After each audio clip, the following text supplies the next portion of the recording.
In today's tutorial, I'm going to show you guys how to allow people to share your posts and stories on Instagram.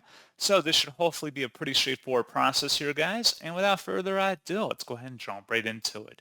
So all you have to do is open up Instagram and select your profile icon in the bottom right to get taken to your profile page. And then select the hamburger icon in the top right corner. And then you want to scroll down under how others can interact with you and select tags and mentions. Scroll down to the bottom where it says allow people to boost stories that reshare your content and mention you.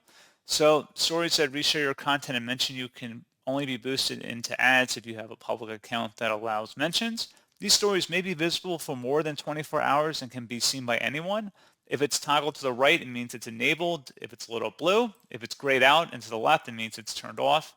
So pretty straightforward process on that, guys. And as always, thank you for watching. I do hope that I was able to help you out, and I do look forward to catching you all in the next tutorial.